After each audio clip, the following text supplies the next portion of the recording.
En algunas horas vamos a conocer el resultado provisorio de la elección porteña, en la que el PRO de Mauricio Macri se impuso por una amplia diferencia sobre los otros candidatos a jefe de gobierno.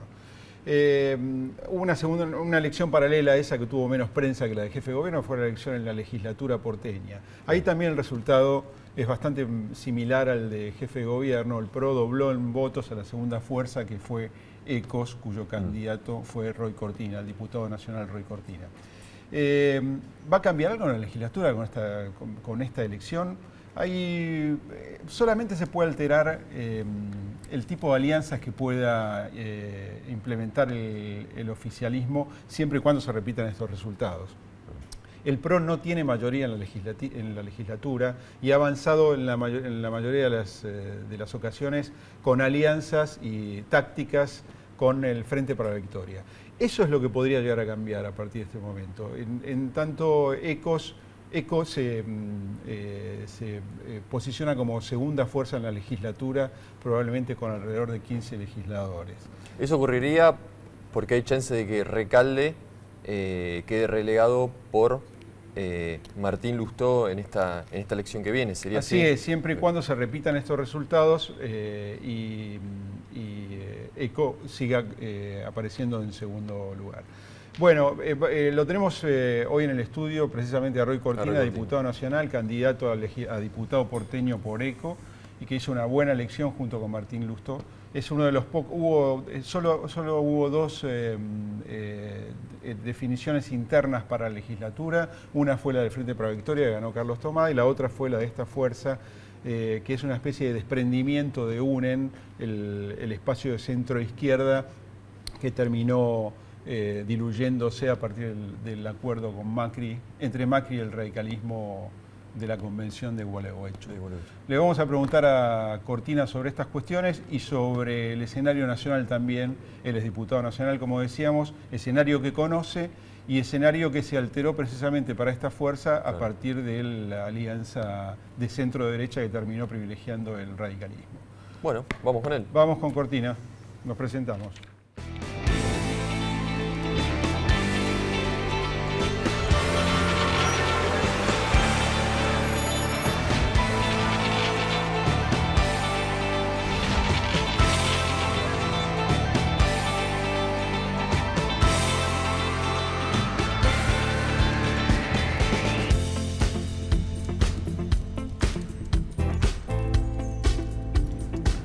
Roy Cortina, ¿cómo estás? ¿Qué tal? ¿Cómo le va? Bien, gracias por haber venido. No, por favor, gracias por la invitación. Bueno, una pregunta así generalista. ¿Cuál es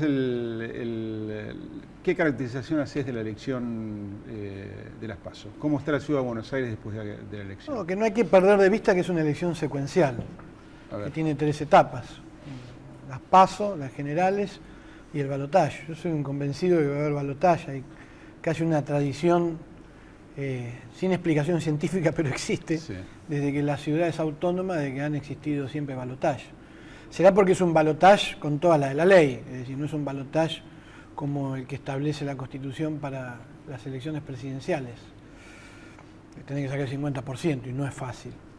Y secuencial porque las PASO son elecciones que simplifican el tablero de candidatos. Por eso se pone siempre el tope del 1.5 para poder pasar a las generales. Y además porque en la medida que empieza a haber una cultura de primarias simultáneas y obligatorias, efectivamente lo que se está votando son internas dentro de los partidos y dentro de los frentes. Parece que no, pero hubo tres internas importantes: la del Frente para la Victoria, la de ECO, y obviamente la que se llevó la mayor atención, porque fue algo nuevo, fue la del PRO. Ahora, terminado esa primera instancia, las generales, no es que no tiene nada que ver con las primarias, pero es una elección distinta. Así que nosotros estamos muy confiados, vamos a seguir con el mismo tipo de campaña, una campaña que pueda ayudar a que la política, como decimos nosotros, evolucione en la ciudad de Buenos Aires, en donde se puedan discutir cuáles son las prioridades hacia el futuro de la ciudad. ¿Qué estamos nosotros dispuestos a continuar en caso de ganar? qué estamos nosotros en condiciones de perfeccionar, de cosas que no ha hecho bien el macrismo, más allá de su intencionalidad, y cuáles son las cosas que hay que hacer o que hay que cambiar, porque el macrismo no supo, no quiso o no pudo hacerlas. Entonces me parece que hay que elevar la vara del nivel del debate, de la calidad del debate, y que esa campaña con ese tono, más allá de lo que dijeron las encuestadoras hasta una semana antes, fue premiada por los porteños. Por eso la buena elección que hizo Martín Lustó en particular y en general el Frente Eco. Así que estamos confiados, con mucha serenidad, con mucha tranquilidad. Se vio en el propio búnker el día del festejo. Si bien hicimos una elección increíblemente buena, esto recién comienza. Ahora, Roy, ¿esto quiere decir entonces que va a cambiar la campaña que van a hacer ustedes? Si la elección, como decís, tiene 3 etapas. Sí. ¿Ustedes vislumbran otro tipo de campaña ahora? No, lo que digo es que va a continuar el mismo tono. Nosotros hicimos una campaña propositiva, marcando y señalando críticas muy fuertes al macrismo, pero también dejando sobre la mesa las propuestas. Nosotros hicimos una secuencia de reuniones en los 48 barrios porteños, en las 15 comunas, que fueron muy interesantes. Quizás no tuvieron mucha prensa, porque bueno, eso no es tan espectacular como era como yo digo, el culebrón de la interna entre Rodríguez Larreta y Michetti, que se entrometía Macri en el medio. Bueno, eso captó atención. Pero nosotros vamos a profundizar este tono, porque ahora es el momento en donde hay que discutir más todavía las propuestas. Mira, la gente va a ser muy exigente con nosotros, ¿sí? Muy exigente. El electorado porteño es exigente, pero también va a ser muy exigente con Rodríguez Larreta. Las cosas que no se pudieron hacer en 8 años, difícilmente, o por qué se harían en 12. Eso va a tener que explicar Rodríguez Larreta, y nosotros también vamos a tener que explicar y poner sobre la mesa nuestras propuestas. Esperemos que no haya solo un debate, que haya varios debates. Esta ciudad se merece un debate profundo, porque, a ver, una elección es una revisión de las prioridades hacia el pasado, ¿sí? Y un balance de esas prioridades. Y por qué quien estaba gobernando tuvo tal o cual prioridad. Pero también una elección sirve para presentar las prioridades y los cambios, y concomitantemente con ellos las propuestas y los argumentos que vos tenés hacia el futuro. ¿Cómo se hace para llevar a cabo una campaña donde la diferencia, si en el balotaje llegan Lustó y Larreta, Pro y Econ, para diferenciar matices? Porque pareciera hoy que la diferencia entre Rodríguez Larreta y Lustó son matices. No, no son matices. Y en el caso de que fueran matices o aspectos, lo que hay que empezar a discutir cuán profundos y rigurosos son esos matices y esos aspectos, ¿no? Porque cuando vos hablás de la publicidad oficial en la Ciudad de Buenos Aires, no es un tema menor, ¿sí? La Ciudad de Buenos Aires gasta, según el presupuesto oficial, esto por informes del gobierno de la ciudad, 600 millones de pesos al año. Y tiene las mismas o características más obscenas que las del gobierno nacional. No es un dato menor. No es un dato menor que el gobierno de la ciudad haya casi duplicado su estructura política. Hoy la Ciudad de Buenos Aires tiene 2 o 3 ministerios, ¿sí? Que son prácticamente ministerios políticos, ministerios de cero gestión, que se llevan otro tanto en materia de presupuesto. Que la desigualdad haya crecido en la ciudad y que haya habido un retroceso en materia de salud pública, de educación pública y de recolección de residuos, cuando la ciudad tiene el presupuesto más alto en términos absolutos y relativos de la historia desde que es autónoma, 85.000 millones, no es una diferencia menor. Déjame que te siga preguntando por la identidad, precisamente del Partido Socialista. ¿Cómo se resuelve en el discurso esa contradicción que ya fue mencionada entre una fuerza como el Partido Socialista, que está en una alianza en la Ciudad de Buenos Aires, y otra fuerza como es el radicalismo, que tiene una alianza con otro sector, con otro signo del espectro político? Nosotros somos una evolución y una continuidad de los valores que dieron origen a UNEN en el 2013 aquí en la ciudad. Nosotros se reivindican como la herencia de UNEN. Claro, nosotros planteamos que en la Ciudad de Buenos Aires había una construcción muy similar a la que propone el kirchnerismo a nivel nacional. Una construcción de foco contra foco. Esos focos se tiran con lo que tienen y no discuten muchísimas cosas que quedan en el medio y muchas veces coinciden sobre esas cosas, como vos muy bien explicabas en la legislatura, muchos temas estratégicos, el kirchnerismo los votó con el macrismo. Todo lo que tiene que ver con los negocios inmobiliarios, es decir, lo que pasó con la isla de Mar, un montón de cosas, ¿sí? Ahora, la construcción de foco contra foco llevó a la ciudad a que tenga un voto casi extorsivo del macrismo. ¿Por qué? Porque esta ciudad es una ciudad profundamente crítica a la gestión nacional, o sea, antikirchnerista. ¿Sí? Mientras muchos sectores del centro izquierda, del progresismo, republicanos, preocupados por la desigualdad en la ciudad, todos los partidos que caracterizaron a UNEN, y ustedes los conocen bien, estaban dispersos, la elección siempre una polarización entre el macrismo y el kirchnerismo. Entonces, UNEN vino a ofrecer una alternativa a todos esos porteños que no quieren ser extorsionados, ni por el macrismo ni por el kirchnerismo.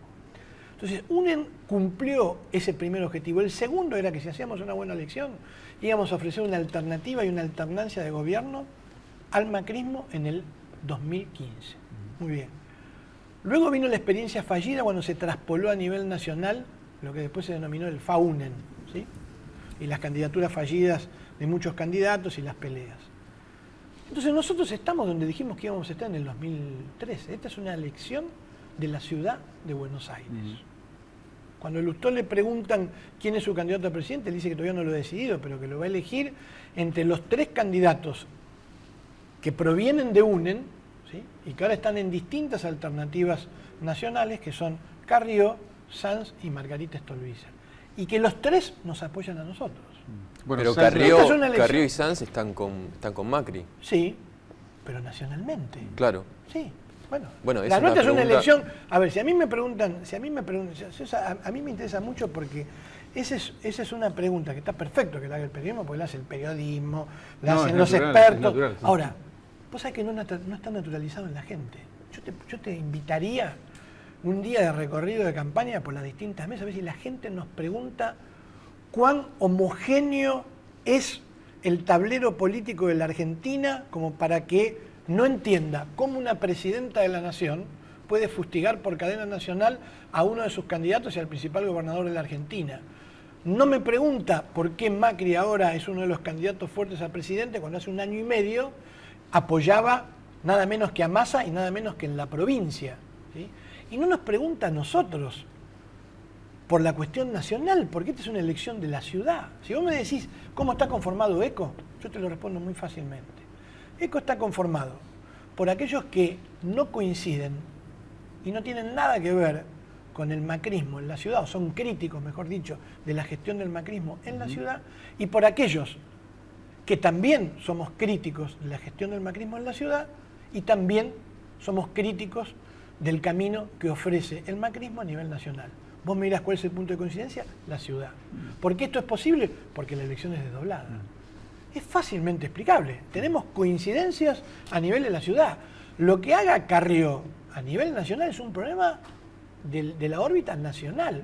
Hay que saber separar las elecciones.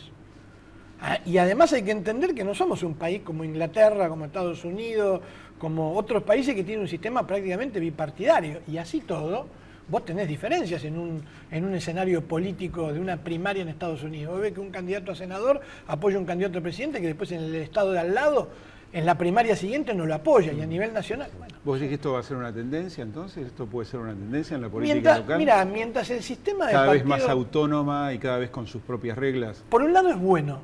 Primero, porque si la elección es separada, la gente se consustancia y pone el foco en la discusión, en este caso, de la ciudad. Y por otro lado, abre un interrogante en el sistema de partidos políticos argentinos que, insisto, es muy precario. Y nosotros, como un frente relativamente nuevo, que proviene de UNEN, o es la continuada evolución de UNEN, nos cabe la general de la ley, también es precario. Y lo demostró el FAUNEN. Ahora, en la ciudad no demostramos ser precarios. En la ciudad, mirá, fuimos los primeros, apenas que anunció Macri la fecha de la elección, que hicimos un acuerdo y dijimos, estos son los partidos, nos vamos a presentar. Fuimos los primeros y los únicos que en el Teatro Gran Rex, frente a 4.000 personas, presentamos una plataforma detallada, área por área del gobierno. Fuimos los primeros que presentamos la lista en la justicia. O sea, la verdad que nuestro espacio está bastante ordenado. Los candidatos presidenciales apoyaron, pero no se metieron en la campaña. Ni Sanz, ni Wiener, ni Margarita, ni Carrió. Apoyaron, fueron a alguna que otra actividad, dijeron este es mi candidato. También hay que ver lo interesante de ECO, que es toda una nueva generación. No sé si etaria, porque es entre 38 y 50, 50 y pico de años, pero que no tiene tutelajes nacionales. Es una propuesta enfocada en la ciudad de Buenos Aires. Déjame hacerte una última pregunta. Sí. Me interesa saber tu opinión sobre la situación del socialismo en la provincia de Santa Fe. ¿Qué evaluación haces del último gobierno socialista y de lo que viene por delante con el desafío que le plantea un candidato de las características del CEL?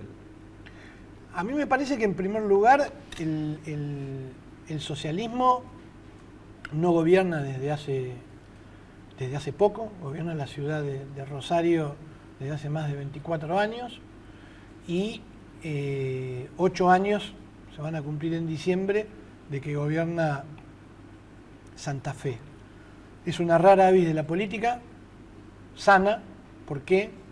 Porque es la primera fuerza política en estos 30 años de democracia en donde las dirigencias personales, políticas personales y los candidatos los genera el partido y no al revés. ¿Qué quiero decir con esto? El socialismo ya dio 4 intendentes en la ciudad de Rosario y todo el mundo se autoexcluye, aunque no esté imposibilitado de hacerlo, de un segundo mandato. Recordemos, Caballero, que después se fue, Wiener, Lifschitz, Mónica Fein, que ahora va por su segundo mandato. Y ha dado, porque no lo posibilita tampoco la Constitución, 2 gobernadores y ahora vamos por un tercero. Se han hecho muchísimas cosas en Santa Fe que lamentablemente muchas veces los medios no le dan la trascendencia que le deberían dar desde el punto de vista del avance de la salud pública, de muchas reformas estructurales que se hicieron en Santa Fe y en Rosario después de 24 años de gobierno justicialista. Ahora estamos embarcados en una lucha contra el crimen organizado, ¿sí? que eclosionó en Santa Fe, pero también eclosiona en la provincia de Buenos Aires, eclosiona a 40 cuadras de la Casa Rosada acá en la ciudad de Buenos Aires, pero desde mi punto de vista se ha estigmatizado a Rosario como que es un lugar en donde exclusivamente está el narcotráfico, cuando es un problema de orden nacional. El desafío va a ser muy difícil, vuelvo a insistir, ahí es parecido a lo de la ciudad de Buenos Aires, hay prácticamente un empate técnico en la suma de los votos de las fuerzas y nosotros confiamos que finalmente un proyecto serio que viene gobernando desde hace mucho tiempo la provincia de Santa Fe, con dirigentes probados, después de 24 años, ninguno denunciado por un hecho de corrupción y con una propuesta de gobierno seria, es la que finalmente va a triunfar dentro de un mes y pico en las próximas elecciones. Gracias por haber venido. Gracias a ustedes por la invitación. Segundo bloque, después de la pausa.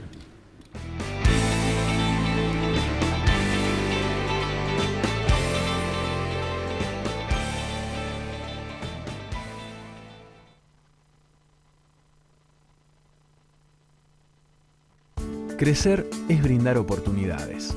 Crecer es motivar el desarrollo de la gente. Crecer es promover la cultura y el deporte. Queremos seguir creciendo junto a vos. Banco Ciudad. Te quiere ver crecer. 0822 20400. bancociudad.com.ar. Vení, jugá, divertite. Aquí todos los días son especiales. En los casinos de la provincia de Córdoba, la diversión está asegurada.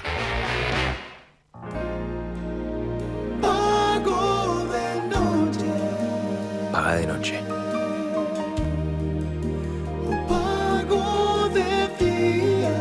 Paga de día, de tarde, cuando quieras. Sí a 1.300 cámaras de seguridad. Sí a 130 móviles blindados y equipados. Y sí al centro de monitoreo. ¿Te animas a seguir diciendo que sí a la seguridad? Yo digo que sí. Si vas a un lugar que tiene playa, mar, sierras, delta, casinos para que te diviertas, tu viaje de descanso es más viaje de descanso. Buenos Aires, activa como nunca. Gobernación Daniel Scioli.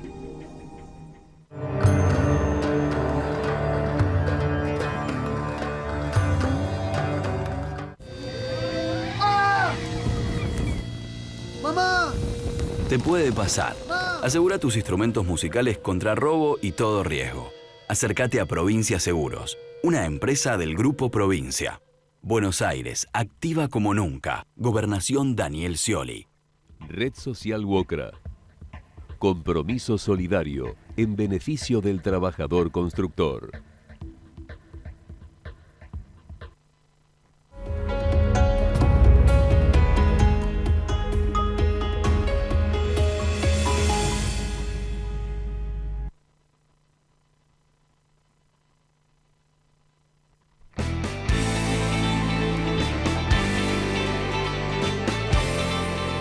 Segundo bloque de Divina Comedia con Nacho Liberador. ¿Cómo están? ¿Bien? Todo bien. Bienvenido. Bueno, el ministro Kicillof, como todo el mundo sabe, ayer hizo anuncios un poco alambicados, de difícil comprensión para el común de los mortales, pero la intención del gobierno ha sido, por lo menos es lo que transmitió el ministro, reducir el impacto del impuesto a las ganancias en los salarios más bajos, por lo menos los más bajos alcanzados por el impuesto.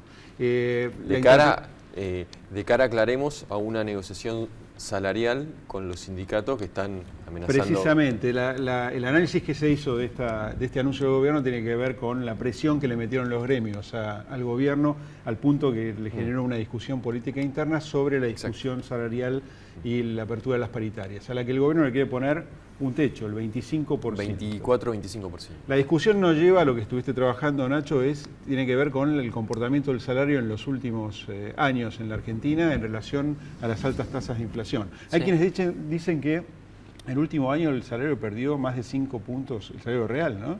Después de la devaluación. Sí, el INDEC incluso lo dice, el lo INDEC reconoce un lo poco. dice. Sí.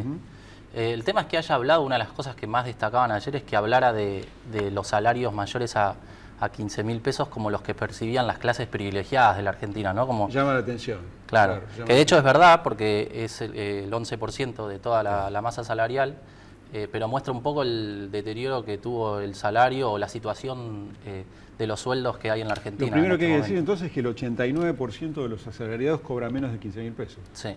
Es lo que en España, viste, le dicen a los mileuristas. Claro.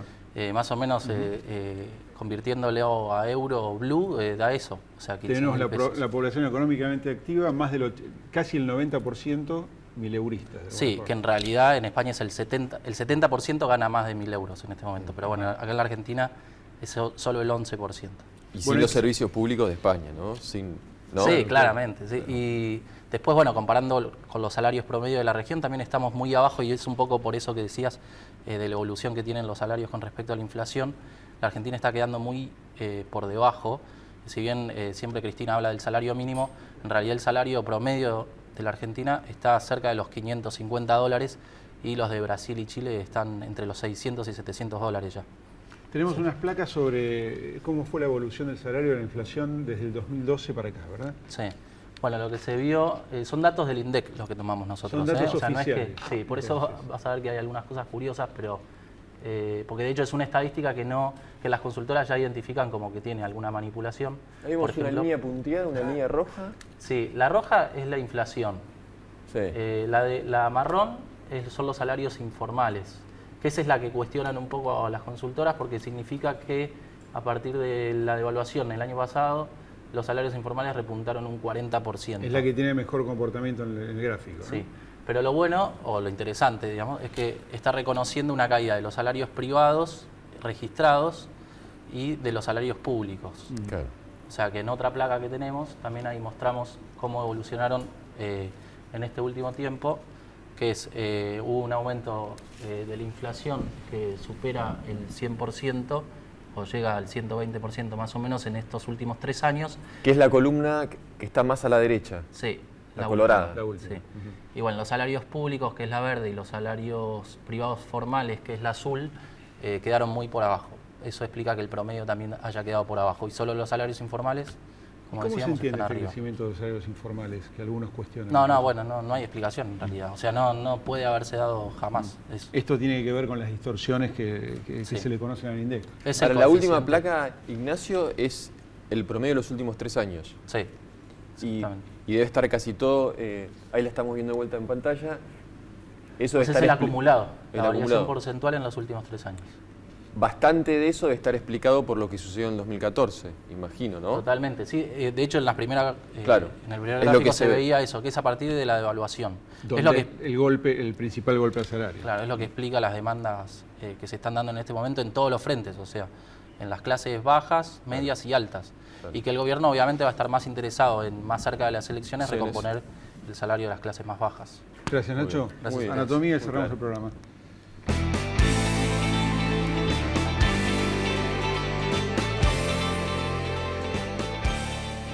Con una foto que está fechada el 24 de julio del año 2008, y ahí vemos, la que está de espaldas es la Presidenta de la Nación, y ahí vemos a dos jefes de gabinetes de Cristina Kirchner.